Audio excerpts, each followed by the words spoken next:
wanted to thank everybody for joining. Again, my name is Dick Zhang, and I'm with Identified.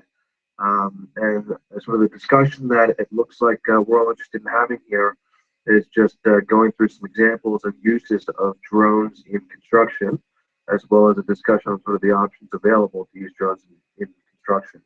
Um, so just to give you a background on sort of myself, really quick, in 20 seconds, I was, always sort of an engineer by training at heart, and arrived in sort of this current capacity as um, CEO of Identified, because one of my close buddies was doing a lot of research on this technology, 2, 3 years ago in a lab. And another friend had started in the construction business and was starting to understand some of the problems that he was going through, and so I just saw there was an opportunity to bring two and two together. So now, founded the Identified Technologies 2.5, 3 years ago, and sort of the high level on what we do is, again, we're all about sort of real-time informed decision making with maps and analytics on these big complex job sites. And we happen to capture all this information by drone. So let me pull up my this presentation here, just a couple of slides. And what I intended to do was I've got about, maybe 10, 20 minutes of just sort of content and examples that I can walk through. And then if all of you here are familiar with sort of Google Hangouts, there should be an area for you here on the left to select the Q&A section. And then, as we go through the presentation, and after the presentation, it should be only 10, 20 minutes. Just, start rattling off whatever questions you have, and we can sort of turn this into a dialogue, and we'll take it from there. So with that, let me pull up here the deck and get the second screen up and running.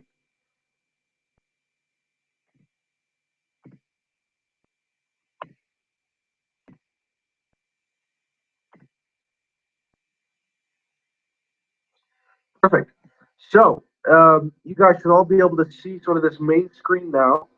Um, what I sort of had intended to do was I wanted to show you a quick video.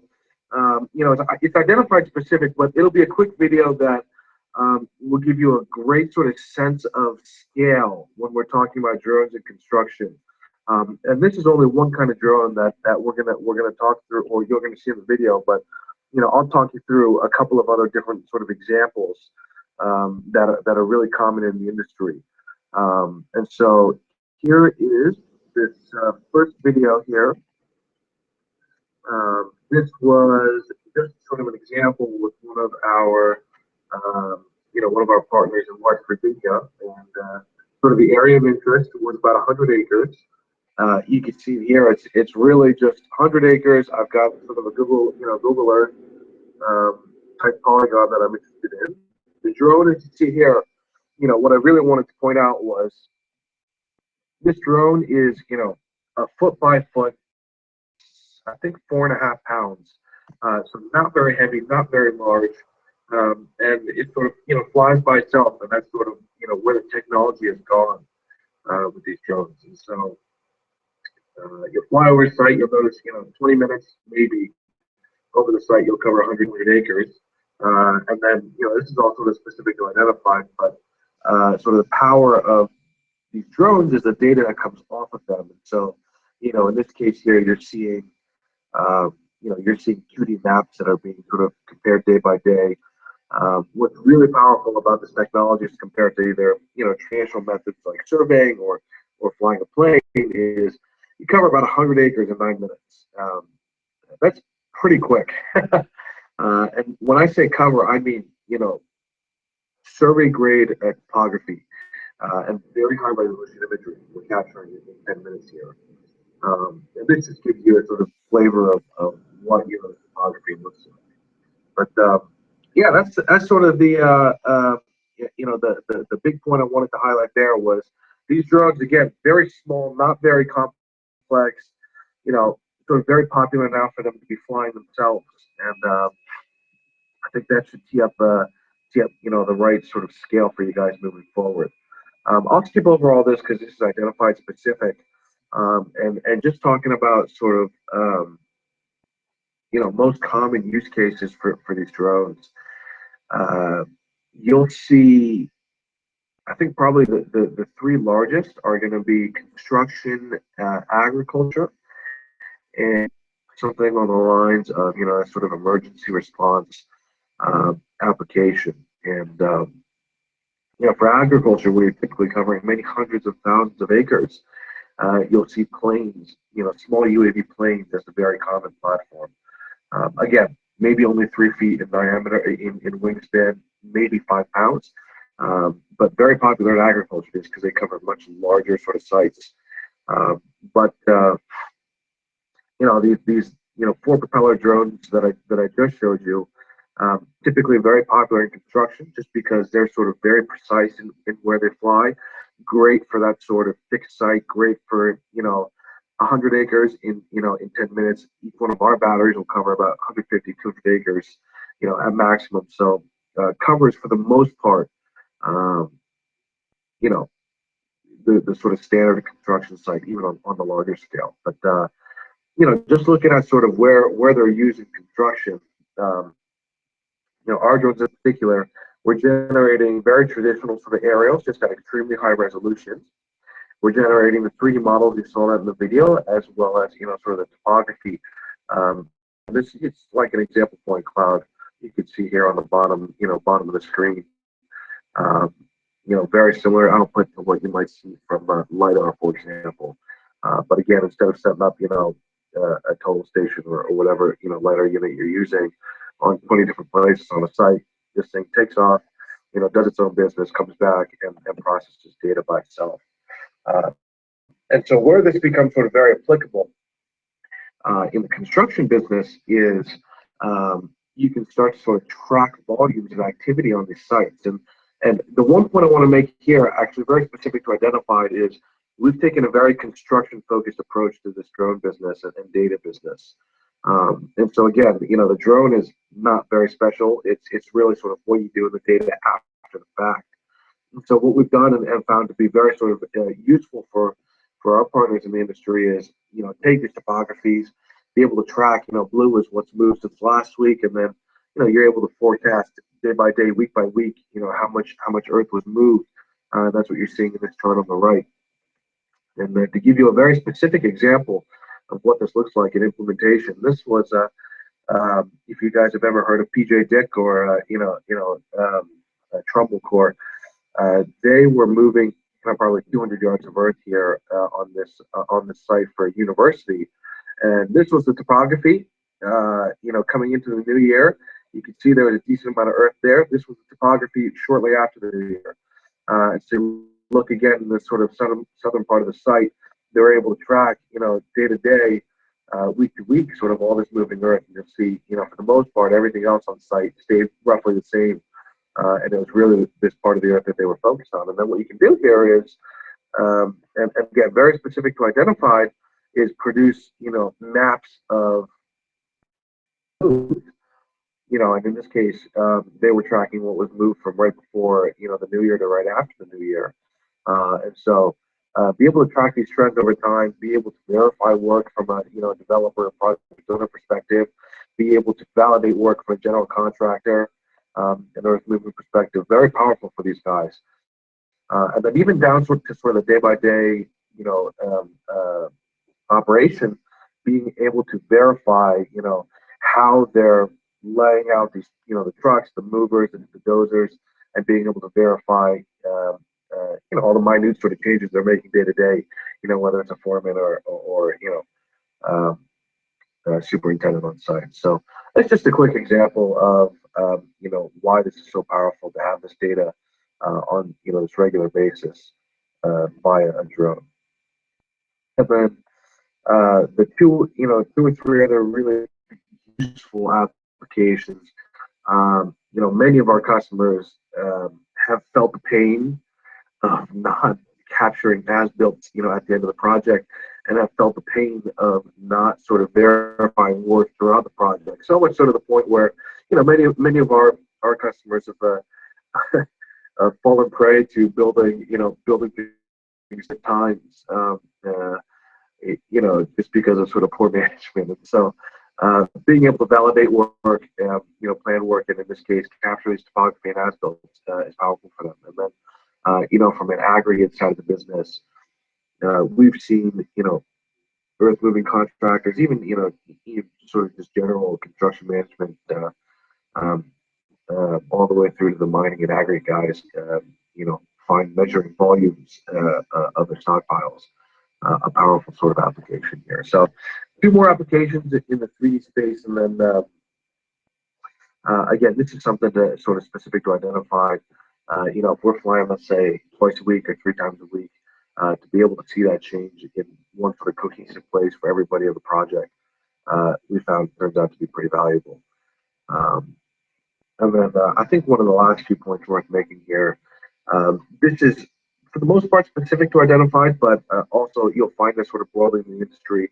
The technology sort of approached this point where, this 2D and 3D data turns out, shockingly accurate.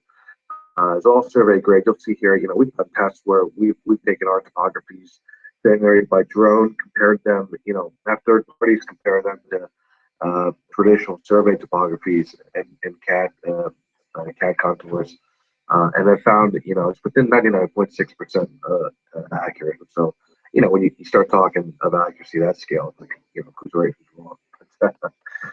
That's sort of worth mentioning.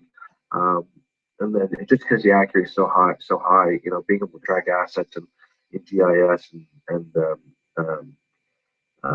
being able to do this on a frequent basis is something we found very valuable. But anyways, from an identified perspective, again, specifically, all of our work sort of transfers into, ArcGIS and, AutoCAD and anything like that.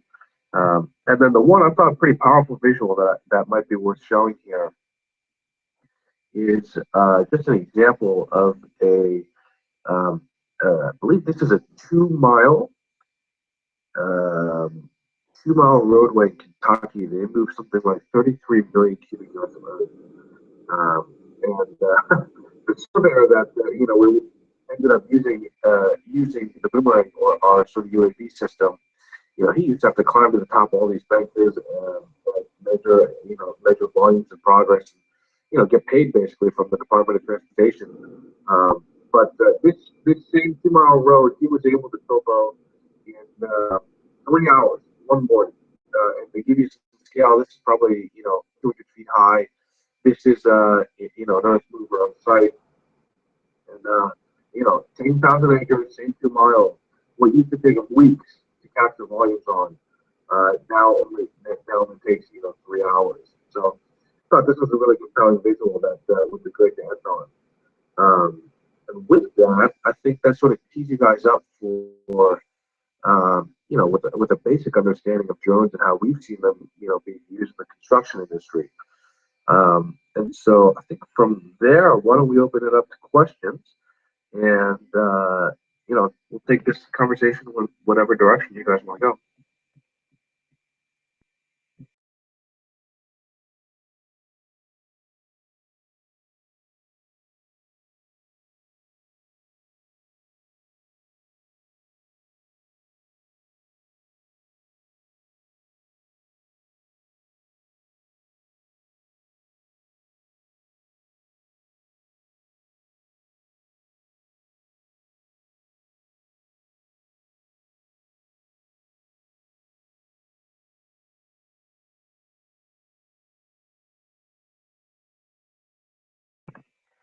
Yeah, common question that comes up,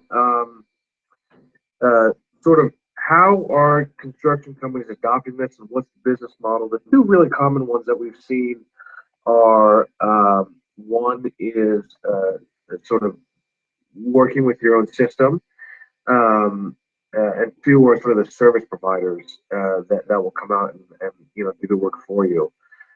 So I can really only answer this question sort of specific to identified.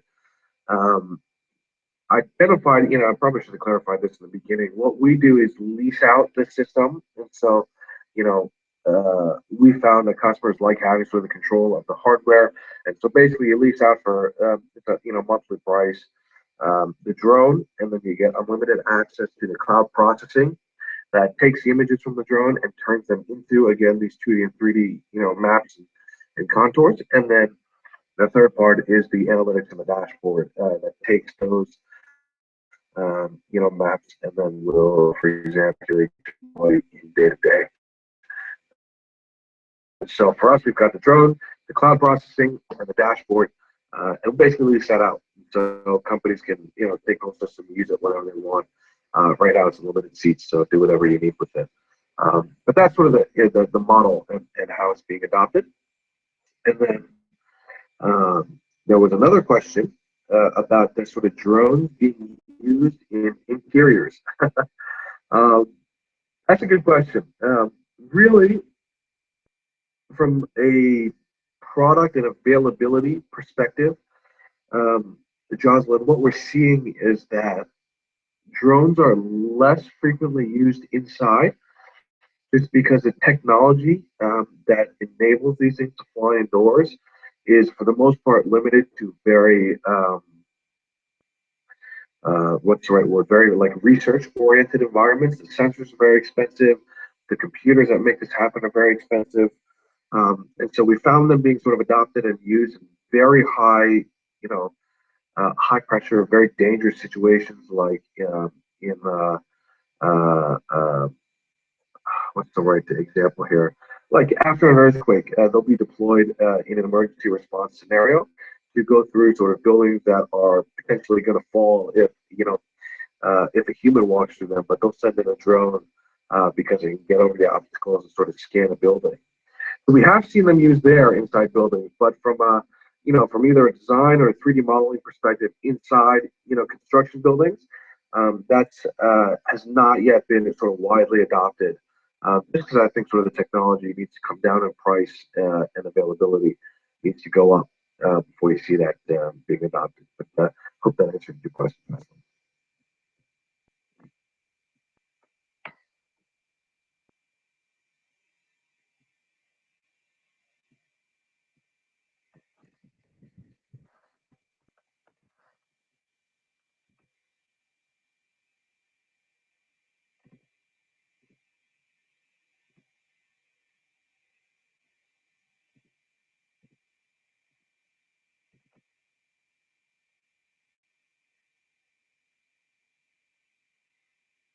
Any other questions?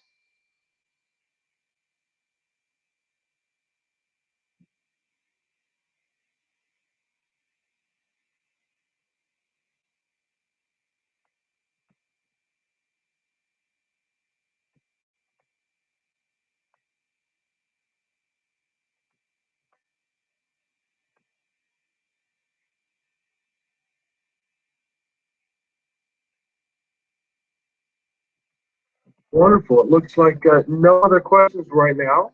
Um, so with that, I think what I'll do is I'll leave up this page for a few minutes here. And oh, hold on. Question. Lot with government agencies. It looks like it's a question. Yeah. So we've done from an identified perspective. We've done not work directly with government agencies, but what we've done is work with contractors that are doing government work. So, for example, again, like a Kokosi Construction is a good example. That's somebody we work with. Big sort of earth moving outfit out of the Kentucky, Ohio, West Virginia regions. They do a lot of work for the Department of Transportation, and so we've been in meetings and have delivered results to the Department of Transportation in Kentucky, for example. Although the Department of Transportation has not been a direct sort of customer, I'll say, of Identify. But that's one example. Another example is we've done work with the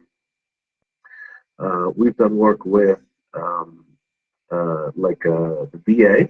And so the VA, is building hospitals all around the country, and sort of we're deployed on the bigger, more complex hospitals.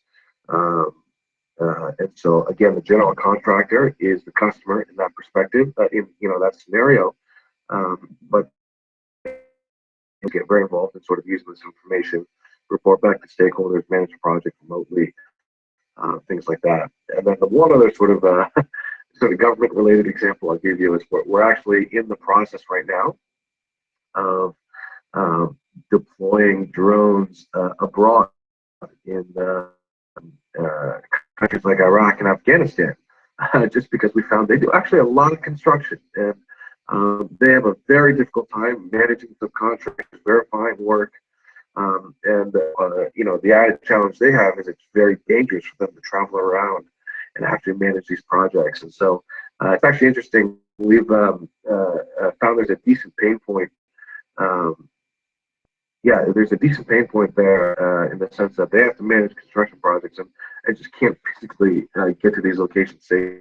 So, Jennifer, that's 3 examples here of how we've been used with government agencies. I hope that's answered your question. So it looks like here we've got a couple more questions trickle in. Give me a second. Let me get my bearings straight, and we can tackle these one by one here.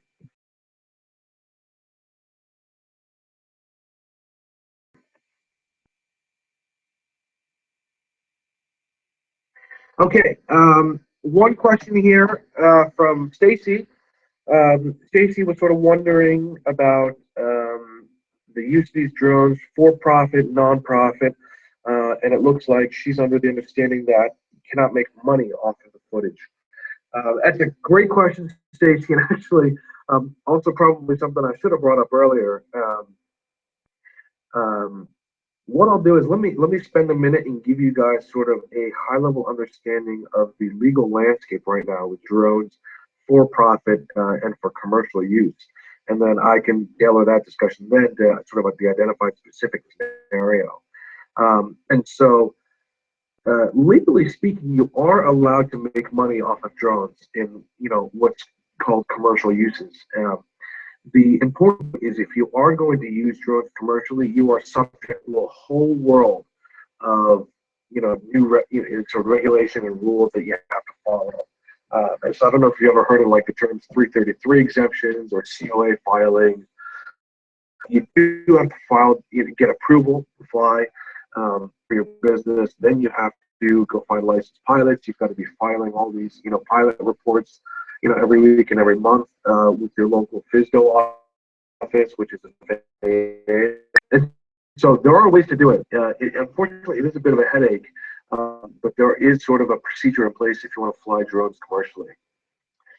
Now, the one point I wanted to make for Identified is we've worked very hard to create this lease program and create procedures now where basically all the partners we work with do not have to go through the same legal processes and requirements you'd be subject to if you as a Kokosing if they decided to open up their own flight department.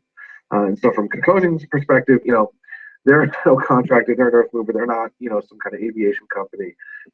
Did not make sense for them to set up their own aviation department. So that's why they're sort of very interested in this lease program we have, because we basically did all the FAA work for them. So Stacy, to answer the question, it is possible. There is a workflow that you do have to go through, steps and approvals. Sometimes might take 3-6 months, sometimes could take a year, but there are steps you can go through. And then you could certainly use drones commercially, whether it's a general contractor flying over his or her site, or whether it's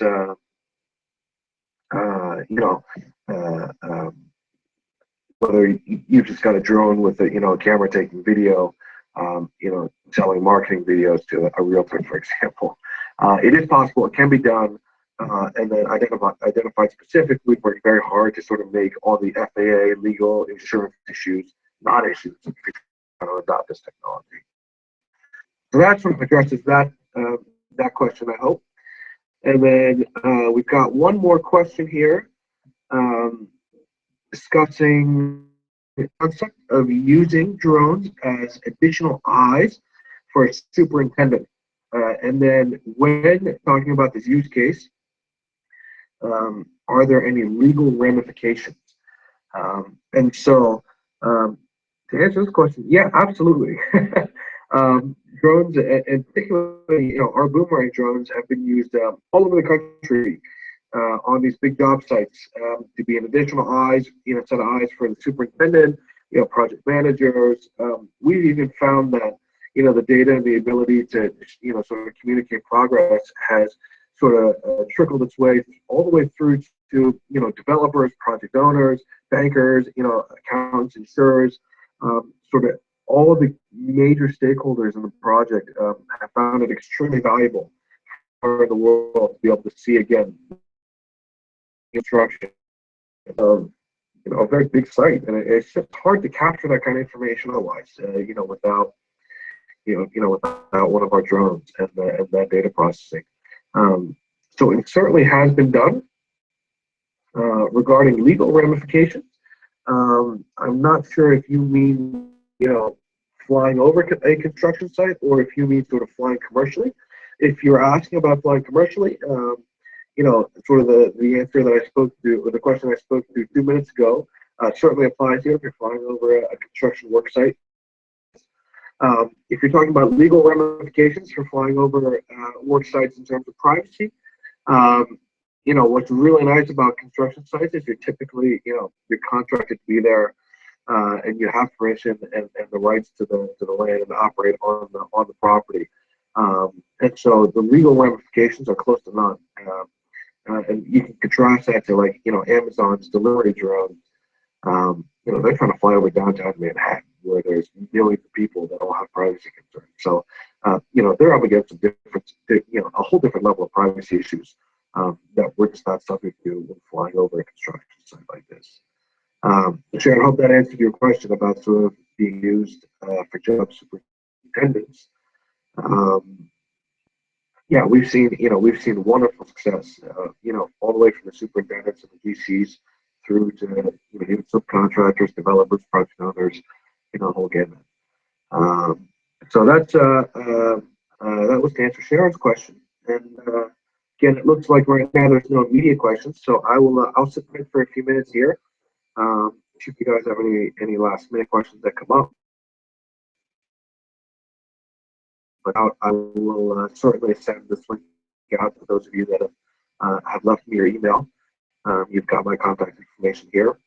Right? So, shoot me a call or an email if you do have any questions. Even if you're broadly sort of interested on how to use drones on your site without Identify, that's fine. Whatever I can do to be of help to you guys. So I'll sit tight for a few minutes and see if there's any more questions. But otherwise, thank you for your time.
Okay, great. Everybody that is still here, I appreciate your time.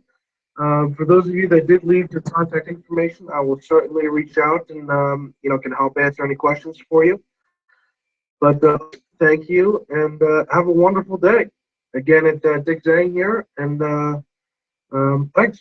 Take care.